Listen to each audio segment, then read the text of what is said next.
Olá amigo, olá amiga, seja muito bem-vindo a mais um episódio desta primeira temporada do Backstage. E assim como os demais episódios, neste episódio você vai descobrir mais uma verdade que ocorre nos bastidores do grande conflito entre o bem e o mal.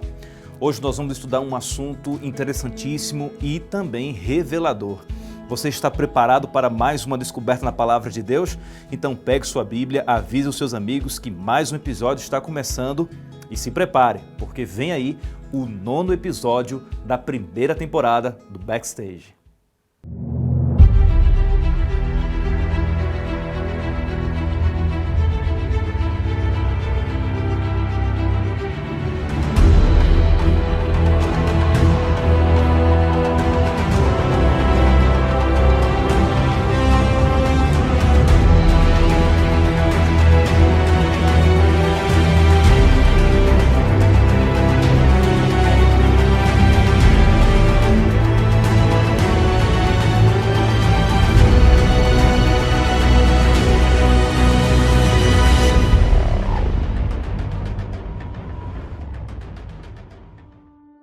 Estamos de volta, iniciamos agora este 9º episódio da primeira temporada do Backstage. Seja muito bem-vindo.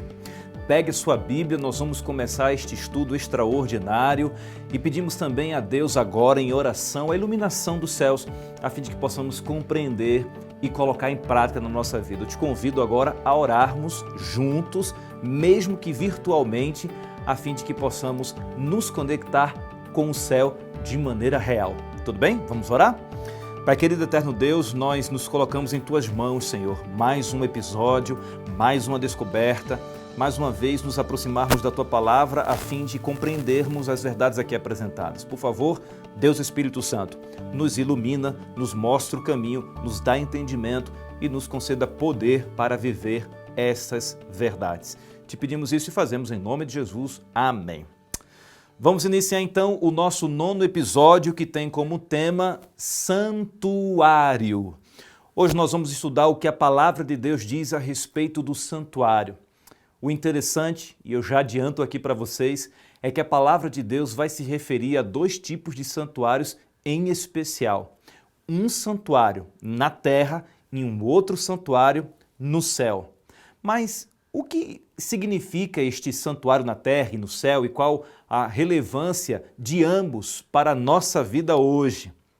Isso e mais outras coisas nós vamos aprender neste momento através da palavra de Deus. O tema, santuário, e o primeiro texto da Bíblia que eu convido você a ler comigo está no livro do profeta Daniel, capítulo 8, verso 14. Abra sua Bíblia aí, querido, em Daniel, capítulo 8, verso 14. Este é o texto que vai introduzir este episódio, que vai dar base para o nosso estudo e que vai desafiar a mim e a você, a fim de que possamos nos aprofundar ainda mais na palavra de Deus. E nos aprofundar a fim de compreendermos os segredos aqui que serão revelados apenas para os sinceros de coração. Então você está disposto a aprender, está com o coração aberto e sincero ao ouvir a voz de Deus e também a seguir os preceitos, os mandamentos, os conselhos divinos? Se sim, amigo, então se prepare para descobrir uma verdade extraordinária. Daniel, capítulo 8, verso 14. O relato bíblico que está aqui em Daniel, capítulo 8, verso 14, diz respeito à maior profecia de tempo da nossa história. O território profético coberto por esta profecia percorre um período de mais de 2000 anos. É por isso que essa profecia é considerada a maior profecia de tempo da Bíblia. Vamos ler? Daniel capítulo 8, verso 14. Está escrito assim: Ele me disse, até 2300 tardes e manhãs, e o santuário será purificado.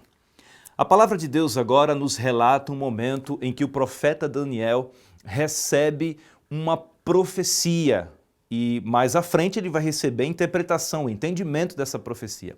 No entanto, o que o anjo enviado para apresentar essa profecia para o profeta Daniel diz é que até 2300 tardes e manhãs, ou seja, um período definido e apresentado como 2300 tardes e manhãs, passariam até alcançar um evento específico.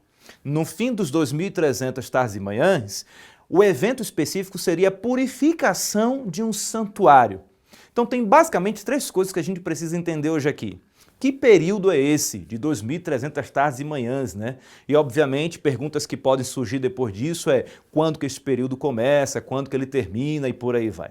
Segunda coisa importantíssima, básica, que a gente precisa entender, que purificação é essa que o anjo disse que aconteceria no fim deste período profético?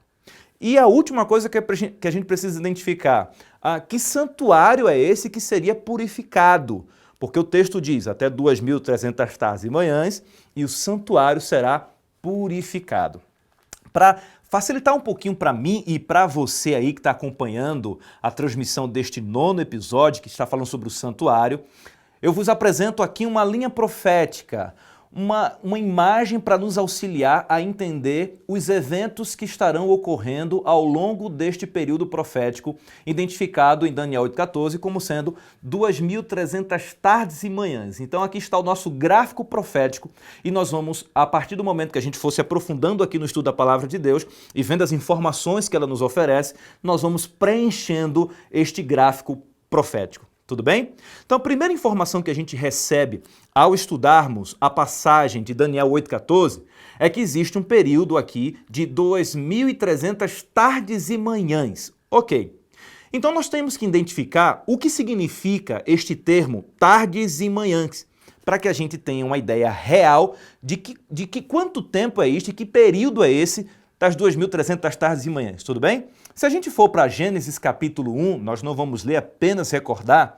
Em Gênesis capítulo 1 nós temos o relato da criação. E é muito comum no relato da criação este termo, tarde e manhã. Por exemplo, haja luz e houve luz. Então houve tarde e manhã, o primeiro dia. E todas as criações de Deus ao longo daquela semana da criação se termina o relato da seguinte forma: houve tarde e manhã, primeiro dia, houve tarde e manhã, segundo dia. Ou seja, volta aqui para a nossa apresentação aqui, para a nossa projeção. De acordo com Gênesis capítulo 1, a nomenclatura ali, o termo tarde e manhã, é a mesma coisa que dia de 24 horas, tanto naquele contexto de Gênesis, como também pode ser aplicado diretamente e de forma literal às 2.300 tardes e manhãs. Ou seja, quando Daniel 8,14 fala das 2.300 tardes e manhãs, está se referindo a nada mais, nada menos que 2.300 dias. Você entendeu? Então nós temos um período profético aqui que é apresentado por 2.300 dias. Só que eu preciso te acrescentar uma informação que a palavra de Deus nos dá, a fim de que possamos compreender melhor o real período aqui apresentado pela profecia. Vamos lá? Se você quiser anotar e ler daqui a pouquinho aí, quando terminar a transmissão ou enquanto a transmissão estiver acontecendo, você vai encontrar tanto na passagem que está em Números capítulo 14, verso 28, como em Ezequiel capítulo 4, versos 5 e 7, um princípio bíblico chamado princípio dia-ano. O que é isso? O princípio dia-ano se aplica às profecias, sobretudo apocalípticas, quando um dia em profecia significa um ano, ou seja, voltando então para o nosso entendimento da profecia das 2.300 tardes e manhãs. Nós já identificamos que os 2.300 tardes e manhãs simbolizam 2.300 dias. Como estamos lidando com uma profecia, quando a gente aplica o princípio de ano, então a gente começa a entender que os 2.300 dias, na verdade, profeticamente, simbolizam 2.300 anos literalmente. 2.300 dias proféticos são 2.300 anos literais. Por isso que eu falei para você no início desse episódio que os 2.300 dias, os 2.300 tardes e manhãs, e agora que a gente identifica como sendo 2.300 anos, de fato, é a maior profecia de tempo apresentada pela palavra de Deus. E é esta profecia que nós vamos estudar neste gráfico aqui. Então, as primeiras informações que nós já obtemos aqui da profecia relatada em Daniel 8,14 é que a nossa linha de tempo desta profecia, ela tem uma duração de 2.300 anos. Então, essa é a primeira informação que a gente tem. A nossa profecia vai demorar este tempo aqui para se cumprir. para chegar ao seu final e um grande evento acontecer, ok? Então vamos dar continuidade ao nosso entendimento. Precisamos agora passar para a fase de 3 descobertas em relação aos 2.300 anos. E quais são as 3 descobertas que nós precisamos fazer? A primeira delas é esta aqui. O evento que marca o início. Mas que início? O início da contagem dos 2.300 anos. Porque até agora, o que nós sabemos é que depois de 2.300 anos, um certo santuário seria purificado. A gente já identificou que o tempo literal são 2.300 anos, ok? Estamos batendo nessa tecla aqui para você não esquecer. Mas agora, qual seria o evento que marcaria a contagem? Porque se a gente descobre, se a Bíblia fala para a gente, o evento que marca o início da contagem, fica fácil saber depois quando que a profecia terá o seu cumprimento. E aí nós precisamos descobrir o segundo ponto da informação que diz respeito aos 2.300 anos, que a gente já tem, né? Que essa aqui, a duração da profecia. Isso a Bíblia já nos deu. E a gente já aplicou o princípio de ano e nós chegamos à duração, que são 2.300 anos. A terceira descoberta a respeito desta profecia é o evento que marca o fim. Então, olha só, nós também precisamos saber que quando a profecia terminar, qual que é o evento que vai dar base para o encerramento da profecia, que vai identificar o encerramento dos 2.300 anos. Entendeu as 3 descobertas que nós precisamos fazer? Das 3, nós já temos uma, que é a duração da profecia, 2.300 anos. Mas agora falta a gente descobrir quando que começa a contagem deste período, qual é o evento que marca a contagem e qual é o evento que encerra essa contagem de 2.300 anos, ok? Então vamos para uma outra passagem no livro do profeta Daniel. A gente já leu 8:14 Daniel, agora eu convido você aí para o capítulo seguinte, capítulo 9 de Daniel, e nós vamos ler dos versos 24 ao 27. A gente vai ler de maneira pausada para que a gente vá analisando as informações que cada verso tem para nos ajudar a completar o nosso gráfico profético. Tudo bem? Então vamos começar com Daniel, capítulo 9, e o verso que a gente vai ler agora é o verso 24. Tudo bem? Então vamos lá. Verso 24 do capítulo 9 do livro do profeta Daniel. A palavra de Deus diz o seguinte: 70 semanas estão determinadas sobre o teu povo e sobre a tua santa cidade, para fazer cessar a transgressão, para dar fim aos pecados, para expiar a iniquidade, para trazer a justiça eterna, para selar a visão e a profecia e para ungir o santo dos santos. Uma informação valiosíssima está aqui no verso 24. A informação é de que, do período maior desta profecia, dos 2.300 anos, um período menor, identificado como 70 semanas, ele é recortado, separado deste período maior. Por quê? O objetivo aqui da profecia é chamar a atenção de que essas 70 semanas estão determinadas para um povo específico e para uma cidade específica. Tem uma ligação direta. O foco está neste povo e nesta cidade, porque neste período alguma coisa iria acontecer com esta cidade e com este povo. Mas que cidade é essa? Que povo é esse? Quando a gente olha para o fragmento do verso 24 que diz 70 semanas estão determinadas sobre o teu povo, a pergunta que nós devemos fazer é: o anjo estava relatando esta profecia para quem? Para o profeta Daniel. Então nós já temos a resposta: que povo é esse? O povo desta profecia das 70 semanas só pode ser o povo do profeta Daniel. E qual que era o povo do profeta Daniel? Os judeus. Então nós já entendemos que quando o anjo diz que 70 semanas estão cortadas dos 2.300 anos, dando ênfase a que algo iria acontecer com determinado povo, a gente já sabe qual é o povo. É o povo judeu. E o que foi que aconteceu? Nós vamos entender um pouquinho mais para frente. Por quê? Porque um outro fragmento do texto, do verso 24, diz: e sobre a tua santa cidade. Mais uma vez a gente pergunta: santa cidade, mas santa cidade de quem? E mais uma vez a gente volta à informação de que o anjo estava revelando aquela profecia para o profeta Daniel. Então é a santa cidade do profeta Daniel. Mas qual que é a santa cidade do profeta Daniel? A santa cidade do profeta Daniel é a cidade de Jerusalém.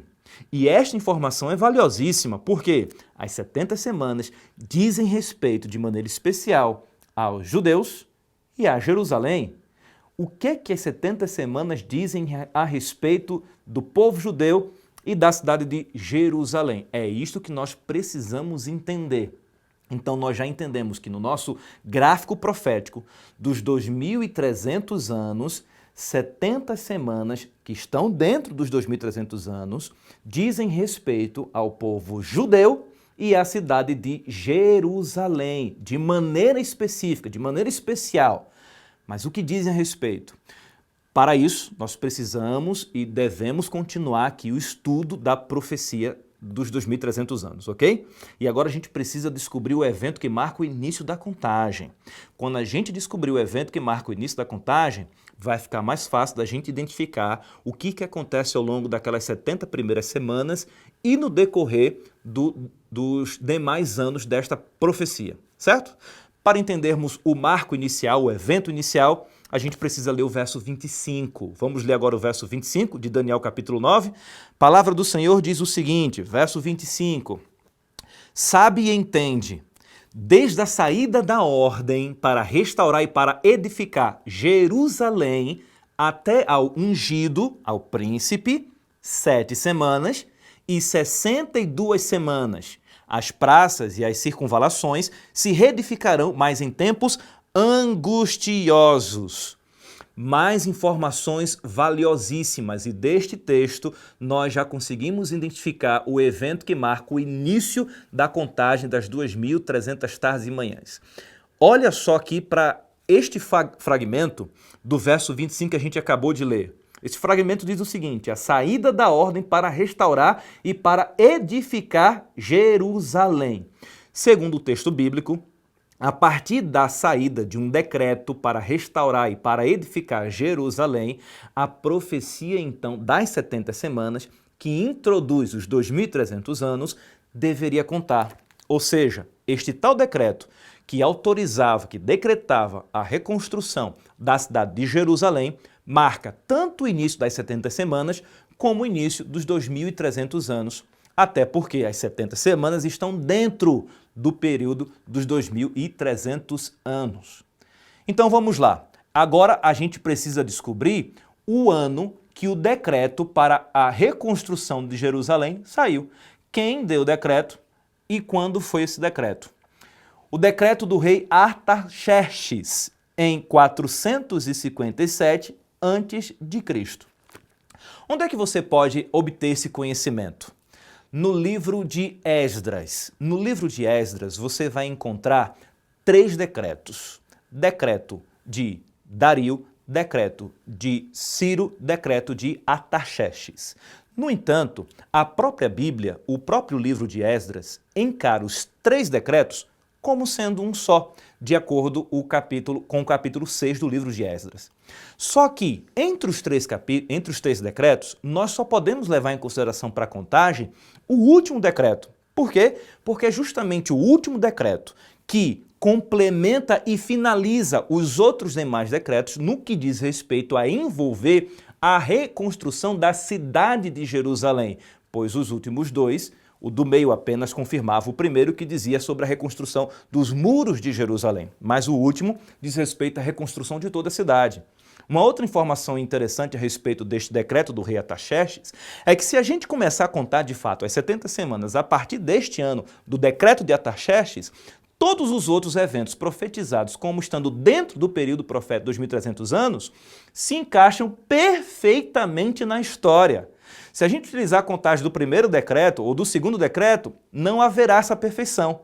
Mas quando a gente usa a contagem do último decreto, 457 a.C., todos os demais eventos, e a gente vai ver isso, se encaixam perfeitamente conforme a Bíblia diz que deveria acontecer, ok? Olha só este outro fragmento, ainda do verso 25, diz o seguinte, até ungido o príncipe, 7 semanas e 62 semanas. Por que a Bíblia faz esse essa fragmentação das 70 semanas, colocando ali meio que uma pausa depois das primeiras 7 semanas e colocando uma outra pausa depois das 62 semanas que se seguem às primeiras 7. Para a gente tentar entender melhor, aqui no gráfico, vamos lá. Lembra que esta minha linha aqui diz respeito aos 2.300 anos da profecia. Lembre também das 70 semanas que deveriam ser cortadas dessa profecia para dar ênfase, sobretudo, à cidade de Jerusalém e ao povo judeu. Lembre também que nós já descobrimos, olha lá, o ano que marca o início da contagem das 70 semanas, como também dos 2.300 anos. E qual é o ano? 457 a.C., pois é o ano do decreto do rei Artaxerxes para restaurar e edificar a cidade de Jerusalém. Só que a informação que a gente ainda obteve no verso 25 foi que as 70 semanas ela foi fragmentada. E a fragmentação foi apresentada da seguinte forma: 7 semanas e 62 semanas. Por que esta pausa aqui? Por que este fragmentar das 70 semanas? Lembra que em profecia, de acordo com o princípio de ano que eu falei para você, um dia equivale a um ano? Entendeu aí? Então as primeiras 7 semanas fragmentadas das 70, quanto tempo de fato é, literalmente? Se uma semana, olha só, tem 7 dias, 7 semanas tem 49 dias. Se em profecia um dia equivale a um ano, então 49 dias, que correspondem às 7 semanas, são 49 anos. Olha que curioso! 49 anos, que correspondem às 7 primeiras semanas da fragmentação apresentada no texto. Justamente 49 anos depois que começa a contagem das 70 semanas, a cidade de Jerusalém é reconstruída em 408 a.C. Percebe aí quando o texto diz que 70 semanas estavam determinadas sobre o povo judeu e a Santa Cidade? É porque dentro do período das 70 semanas a Santa Cidade seria reconstruída. E ela foi depois das primeiras 7 semanas no ano 408. Mas lembre que o texto também faz uma outra fragmentação. 62 semanas até ao ungido, o príncipe. Mas quem é o príncipe? Quem é o ungido? De acordo com a palavra de Deus, o príncipe é Cristo Jesus. E ele foi ungido no batismo. Quando, após o batismo, após ser batizado por João Batista, o Espírito Santo desce em forma corpórea de pomba em Cristo. E uma voz vinda de Deus e do alto diz: "Eis meu filho amado, em quem me comprazo." E ali Jesus começa o seu ministério público. Mas será que foi isso mesmo? Olha que curioso. 62 semanas vezes 7, pois cada semana tem 7 dias, nos dá 434 dias, que aplicando o princípio de ano da profecia, 434 anos. Então, no fim dos 434 anos, ou seja, no fim das 62 semanas, nós chegamos ao ano 27 depois de Cristo, que foi o ano que Jesus foi batizado. Amigo, olha só que coisa extraordinária. Como eu falei para você, se a gente começar a contagem no decreto correto do rei Artaxerxes em 457 a.C., todos os demais eventos, reconstrução de Jerusalém, o ungido, o príncipe que foi no batismo de Jesus, todos os demais eventos, e ainda tem outros eventos, irão se encaixar perfeitamente. A palavra de Deus é perfeita, os detalhes proféticos nos encantam e confirmam a veracidade da palavra de Deus. E aí? Está conseguindo entender até aqui? Então vamos continuar o nosso entendimento, pois até agora nós chegamos em 69 semanas das 70.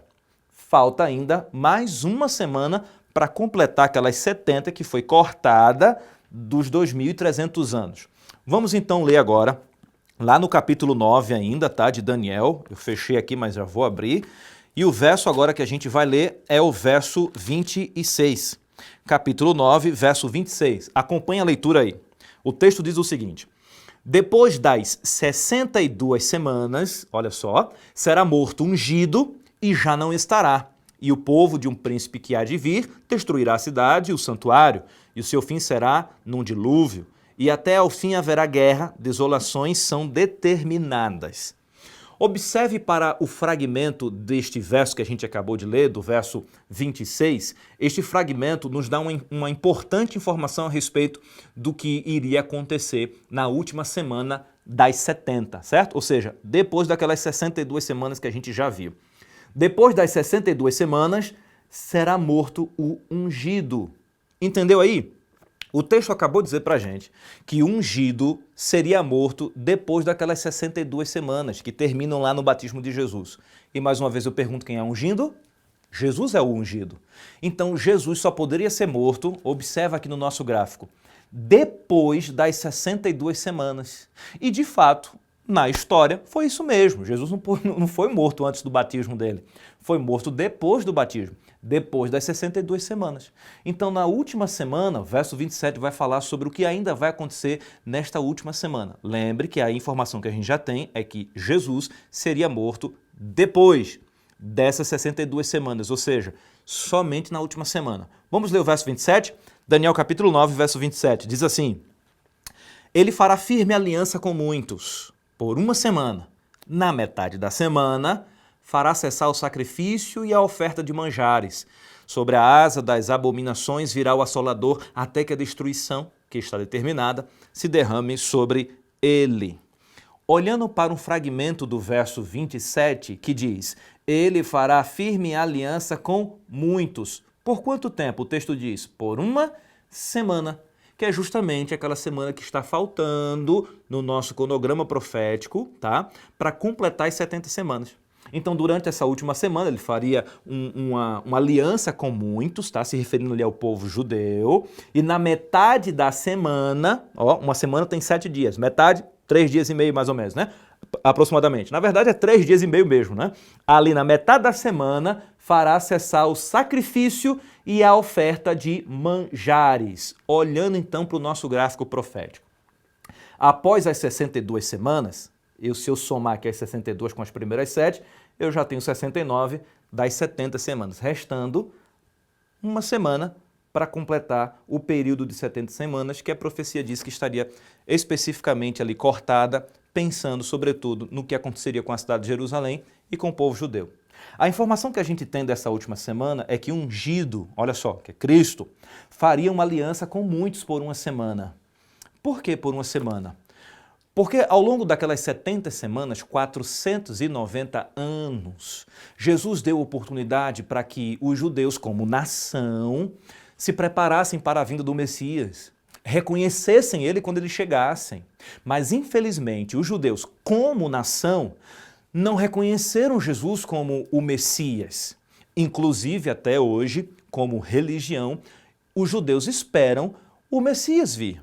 Eles não aceitaram Jesus como o Salvador prometido pelas profecias messiânicas. Por isso que a Bíblia diz que aquelas 70 semanas estariam determinadas sobre o povo de Daniel, os judeus. Mas, infelizmente, os 490 anos se passaram e Jesus foi rejeitado. E por Jesus ter sido rejeitado, os judeus, como nação, também foram rejeitados, não como indivíduos, mas como nação. Deixaram de ser povo santo do Senhor, sacerdócio real, sabe? O povo escolhido de Deus. E agora o Israel espiritual entra em ação. O povo de Deus agora é simbolizado por Israel espiritual. Eu e você. Todo aquele que aceita Jesus como seu Salvador faz parte do povo dele, do Israel espiritual. Não é necessário ser judeu e ser da nação judaica para ser povo de Deus. Por quê? Porque isso já foi, já passou. As 70 semanas foram dadas como um tempo e um prazo de misericórdia, de graça, para a nação judaica reconhecer e aceitar Jesus como Salvador. Mas nós conhecemos a história, Jesus não foi aceito, Jesus não foi reconhecido pela nação judaica. E o que acontece? A informação que nós temos é que na metade desta última semana ele faria cessar os sacrifícios. Mas como é que ele faria isso? Com a sua morte. No ano 31 depois de Cristo, então, Jesus morre na cruz do Calvário. E quando ele morre na cruz do Calvário, algo interessante acontece no santuário. Existia um véu que separava ali a parte santa do Santíssimo do santuário. O santuário será mais estudado um pouquinho mais adiante, nós vamos chegar daqui a pouquinho lá.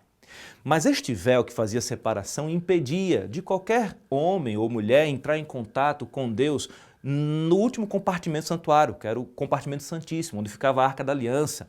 E o Shekinah, a presença visível de Deus, então ali era encontrada. O homem só poderia ter acesso através do sumo sacerdote, que entrava ali uma vez no ano. Mas agora com o véu rasgado, porque quando Cristo morre na cruz, no exato momento que Cristo morre, o véu é rasgado de cima a baixo, como uma ação divina, indicando que todo o cerimonial que acontecia ali no santuário, de morte de cordeirinhos, que apontavam para Cristo, deveriam parar, cessar, acabar. Por quê? Porque o cordeiro verdadeiro tinha sido morto na cruz. Então sim, quando Jesus morre, ali na cruz, ele faz cessar o sacrifício. Infelizmente, os judeus como nação não cessaram, não terminaram de parar ali naquele momento os sacrifícios porque, como eu falei, eles ainda aguardavam a vinda do Messias. Mas a profecia dizia que eles deveriam parar, pois a profecia dizia que o ungido faria parar. Hoje, como está a nação judaica em relação ao cerimonial do santuário? Eles não fazem mais sacrifício de animais. Por quê? Eles deixaram de acreditar na vinda do Messias? Não. Eles passaram a acreditar que Jesus é o Messias? Também não. Eles só não têm mais acesso ao ambiente, ao lugar, né, onde era o santuário. O santuário está destruído e o local ali pertence a um outro grupo religioso, né, aos muçulmanos. E eles não podem reconstruir o templo. É por isso que eles não fazem um sacrifício. Não é porque eles aceitaram. Mas a profecia dizia que eles tinham que parar. E amigo, quando a profecia diz que algo vai acontecer mesmo, queira ou não, aceite ou não. Pois bem, a profecia dos 2.300 anos ainda não terminou. Nós chegamos então ao fim das 70 semanas no ano 34 depois de Cristo. No ano 31 depois de Cristo, Cristo morre, mas ainda faltam os 3 anos e meio, né? Mais ou menos, e chegamos no ano 34 depois de Cristo. E olha só que interessante, o que foi que aconteceu no ano 34 depois de Cristo? De acordo com Atos capítulo 7, Estevão foi apedrejado, morto pelos judeus. Alguns teólogos, estudantes da palavra de Deus, estudantes sérios, dizem que e reconhecem o apelo de Estevão como sendo o último apelo de Deus à nação judaica. Estevão ali apresenta o Evangelho, apresenta Cristo como Messias, mas em seu julgamento injusto ele é condenado à morte por apedrejamento. E Estevão é apedrejado até a morte. Mas Estevão não fica irado contra aqueles homens. Muito pelo contrário, o relato bíblico de Atos capítulo 7 diz que ele pede perdão para os seus algozes ali, para quem estava ali apedrejando. Inclusive um deles era o apóstolo Paulo, que depois, mais para frente, se converte, um pouco depois daquilo ali. Estevão foi fiel a Deus até o último fôlego de sua vida e ele pregou o Evangelho e ele conclamou ali os judeus a aceitarem Jesus como o Salvador, o Messias, mas o seu apelo não foi ouvido. Então, a partir do ano 34 depois de Cristo, a pregação do Evangelho não fica limitada apenas aos judeus, mas a todo o mundo gentílico, a todas as nações. É por isso, amigo, que eu e você hoje temos a oportunidade de ouvir da palavra de Deus, porque depois do ano 34 depois de Cristo, o Evangelho foi pregado a cada tribo, língua, povo e nação. Está sendo pregado, né? A cada tribo, língua, povo e nação. E isto é um dos sinais que deve acontecer antes da volta de Jesus. O Evangelho tem que alcançar cada tribo, língua, povo e nação. Olhando então para o nosso cronograma profético, nós chegamos ao fim das 70 semanas aqui, mas ainda faltam 1.810 anos para concluir os 2.300 anos. Os 2.300 anos terminaria então no ano 1844 depois de Cristo.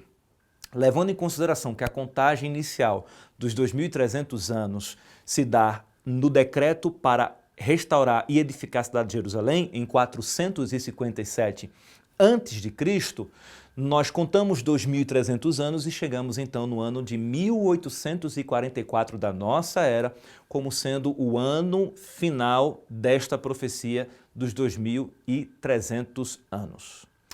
Olha que interessante em Daniel capítulo 8, 14, lembrando o texto, dizia assim: e ele me disse, até 2.300 tardes e manhãs o santuário será purificado. Amigo, então, significa que depois de 2.300 anos, um santuário seria purificado. Nós já entendemos que o final dos 2.300 anos chega ao ano de 1844. E o que foi que aconteceu lá? Aconteceu a purificação, então, do santuário. Porém, Eu falei no início que a Bíblia iria nos apresentar dois santuários. Um santuário terrestre, tá? Que estava na terra, e o outro santuário celestial, que está no céu. E nós vamos ver agora estes dois santuários, o santuário da terra e o santuário do céu. Estão intimamente ligados, um ao outro, cada um com a sua função e o seu momento. Mas o interessante aqui perceber é que no fim das 2.300 tardes de manhãs, ou seja, no final dos 2.300 anos, um santuário seria purificado. Qual? O santuário da terra ou o santuário do céu? Já de cara, nós temos que dizer que não pode ser o santuário da terra. Por que não pode? Porque a profecia se cumpre em 1844 depois de Cristo.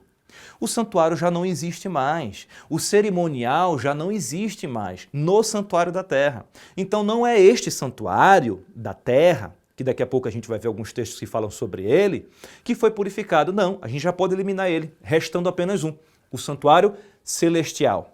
Mas o santuário celestial, ele deve ser purificado? Sim, ele deve ser purificado. Por quê? Porque há pecado no céu? Não, mas há registros de pecados do ser humano, entendeu? E esses registros, sim, precisam ser purificados, apagados. Somente assim o ser humano pode ser salvo. Vamos continuar então? Palavra do Senhor, Êxodo capítulo 25, versos 8 e 9.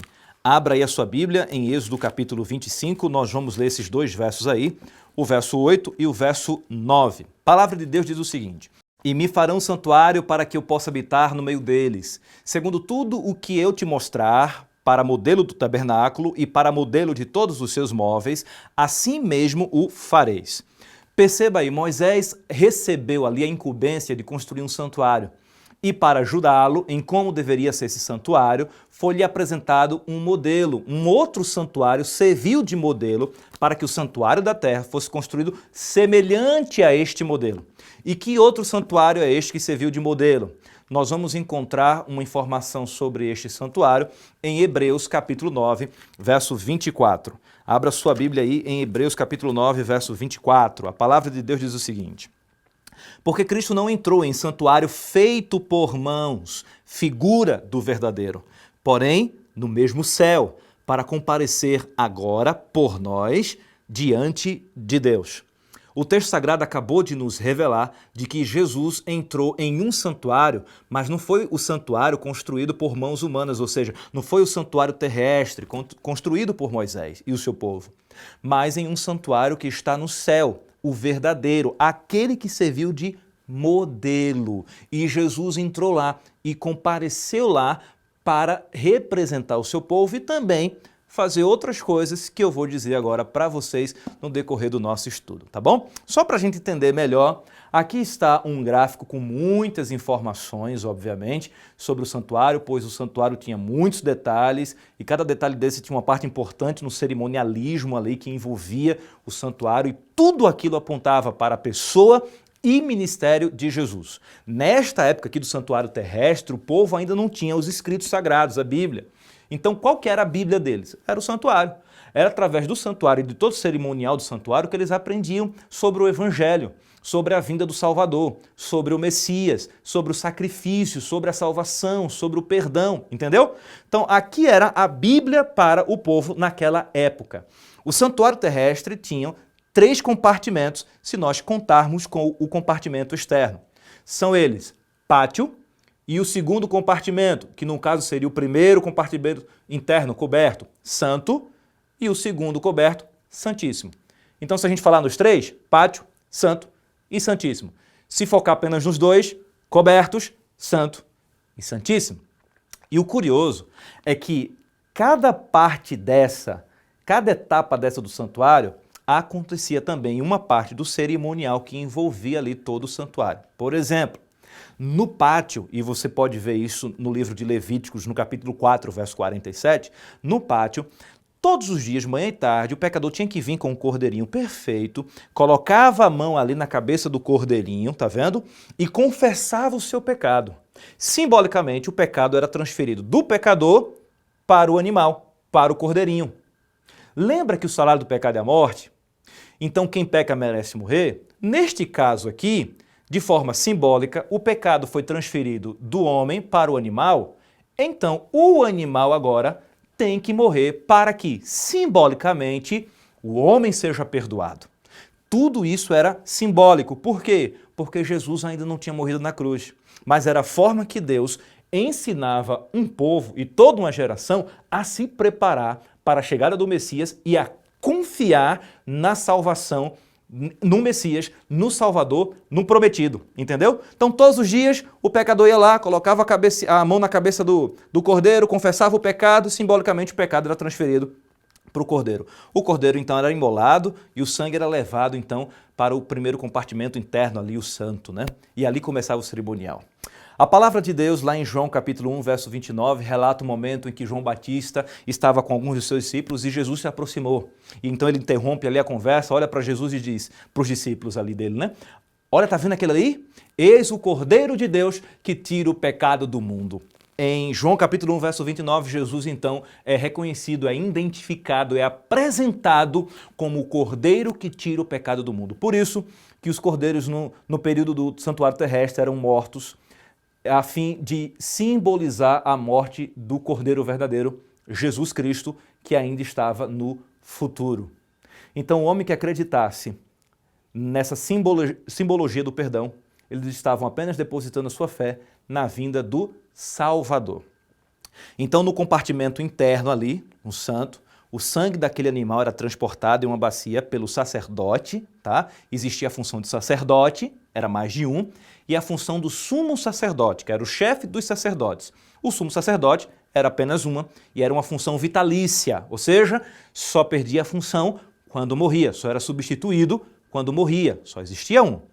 Tanto os sacerdotes como o sumo sacerdote representavam também Jesus, em momentos diferentes do seu ministério, tá certo? Mas ambos também representavam Jesus. Então esse sangue era trazido aqui para dentro do compartimento santo, ele era colocado sobre os chifres do altar de incenso e aspergido também sobre o véu que dividia ali o santo do santíssimo. Imagina todos os dias isso acontecendo, o quanto que não tinha ali de gotas de sangue, né? Todos os dias, manhã e tarde, pecadores vindo, animais sendo mortos, o sangue sendo transportado para dentro daquele compartimento. E simbolicamente, o pecado que era trazido, que era transportado através do sangue, ficava então acumulado neste compartimento, no santo. Olha só! Então, quer dizer que ao longo do ano os pecados ficavam acumulados aqui dentro, porque eles iam do pecador para o animal era imolado, então vinha transportado então este pecado simbolicamente pelo sangue e chegava aqui, era aspergido aqui nos móveis e no véu e ficava aqui. Então quer dizer que todo ano, ao longo de todo o ano, o sangue dos animais ficava aqui? Sim, é por isso que aqui ficava simbolicamente acumulado o pecado de todos os pecadores que vieram ali participar do cerimonial. É por isso que uma vez no ano, em uma festa chamada Yom Kippur, o sumo sacerdote entrava no último compartimento do santuário, que era o Santíssimo. E o que é que ele fazia ali? Ele intercedia pelo seu povo, ele oferecia um sacrifício pelo seu povo ali, ó. Que coisa interessante. O Yom Kippur era uma festa para purificar o santuário, porque simbolicamente, ao longo do ano, os pecados ficavam acumulados ali no compartimento santo. E então, uma vez no ano, o sumo sacerdote entrava no Santíssimo e ali diante da Arca da Aliança, diante da presença visível de Deus, ele intercedia pelo seu povo, ele oferecia ali o sacrifício e pedia perdão a fim de purificar o santuário que simbolicamente armazenava todos os pecados ali ao longo do ano. Quando esta cerimônia, o Yom Kippur, terminava, então o santuário estava purificado. Você pode aprender um pouco mais sobre essa cerimônia em Levíticos, capítulo 16. Lembra do texto de Daniel 8,14? O texto que a gente começou o estudo. E ele me disse, até 2.300 tardes e manhãs, e o santuário será purificado. Você entendeu aí agora? A purificação do santuário não poderia ocorrer no santuário terrestre, porque esse já não existe mais, mas ocorreria no santuário celestial. E quem faria então a cerimônia de purificação do santuário celestial? Jesus Cristo. Pois Jesus Cristo é o nosso sumo sacerdote no santuário celestial. Então, lembrando da profecia, os 2.300 anos de Daniel 8,14 terminam em 1844, que foi justamente o ano que Jesus passou para o último compartimento do santuário no céu, que é o compartimento santíssimo, onde ele está hoje lá, desde 1844, que é o fim da profecia dos 2.300 anos, que diz respeito à purificação do santuário, que no final dessa profecia o santuário seria purificado. E para que este santuário seja purificado, o sumo sacerdote tem que estar lá no compartimento santíssimo. Como é o santuário do céu, então o sumo sacerdote é Jesus. Ele está no compartimento santíssimo do santuário celestial, o último compartimento do santuário celestial. E o que é que Jesus está fazendo lá no último compartimento do santuário celestial desde 1844? Sabe o que é que ele está fazendo lá? Duas coisas. A primeira coisa, amigo, que a Bíblia apresenta que Jesus está fazendo é o seu ministério de intercessão. Ele é o nosso intercessor. É Cristo Jesus que intercede por mim e por você. Amigo, não é José, Pedro, Maria, João, Tiago, fulano, ciclano, não. É Jesus, o único intercessor. É Jesus. Então, quer chegar ao Pai? É através de Jesus. Ele mesmo falou, eu sou o caminho, a verdade e a vida. E ninguém, absolutamente ninguém vem ao Pai se não for por mim. Ele é o nosso intercessor junto ao Pai. Entendeu aí? Pois bem, além de intercessor, porque isso está em 1 João capítulo 2, verso 1, ele sendo o nosso advogado, é aquele que nos defende, aquele que intercede por nós, ele também é o nosso juiz, João capítulo 5, verso 22. Agora pensa comigo, aquele que vai te julgar é aquele também que vai te defender. Então, amigo, você só não vai para o céu se você não aceitar Jesus como seu Salvador, se você não quiser, se você não permitir Jesus fazer parte da sua vida. E esse é o desejo de Jesus, é fazer parte da sua vida. Um juízo está em andamento, um julgamento está acontecendo. Por quê? Porque o momento de purificação ali também é um momento de investigação, de investigar os corações dos seres humanos, de quem de fato aceitou ou não Jesus Cristo como seu Salvador. Pois Jesus só poderá defender aquele que o aceitar como seu advogado, como seu Salvador. Jesus só poderá salvar, amigo, aquele que decidir aceitar Jesus como seu Salvador pessoal. Jesus só pode salvar você, Jesus só pode apagar os seus pecados, os registros dos seus pecados, se você o aceitar como seu Salvador pessoal. Você o aceita? Você deseja que Jesus apague os seus pecados e que te salve? Se a resposta for sim, então glória a Deus, porque nesse exato momento, desde 1844, Jesus então se coloca como nosso juiz e o nosso advogado. Mas no próximo episódio nós vamos estudar sobre as fases deste juízo para que você entenda melhor. O que você precisa saber hoje é que enquanto o juízo acontece, enquanto a purificação do santuário acontece, enquanto Cristo se coloca como nosso intercessor no santuário celestial, amigo, você precisa se arrepender dos seus pecados. Você precisa abandonar suas transgressões, abandonar o seu caminho de erros, de vícios, de hábitos que te afastam do Senhor. Amigo, você já deve ter noção, porque o Espírito Santo trabalha no coração, trabalha na nossa consciência, daquilo que você está fazendo e não deveria estar fazendo, daquilo que você, amigo, está realizando, mas não é o sonho de Deus para você.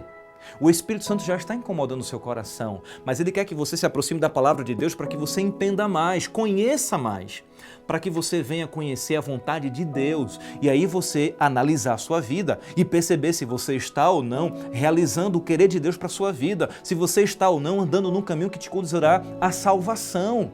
Este é o momento de se arrepender, este é o momento que nós temos, dado pelos céus, de abandonar os nossos pecados e correr em direção a Jesus. Além de arrependimento, esse é o momento de receber o perdão. O perdão ainda está à disposição. Amigo, coloque uma coisa no seu coração, entenda de uma vez por todas. Jesus, ele é eterno e também é misericordioso, ou seja, Jesus é eternamente misericordioso. E isso é magnífico. Mas uma coisa que você precisa prestar bem atenção. Embora Jesus seja eternamente misericordioso, a misericórdia de Cristo não estará disponível para o homem para sempre. Mas enquanto Jesus está no santuário celestial intercedendo por nós, nós podemos ser perdoados. Porque enquanto Jesus está no santuário intercedendo por nós, o Espírito Santo está aqui trabalhando no nosso coração, nos levando ao arrependimento, mudando a nossa vida, nos apresentando a verdade, apontando os nossos erros para que a gente saia dali de perto, nos protegendo disso. Amigo, Jesus pode e quer perdoar os seus pecados.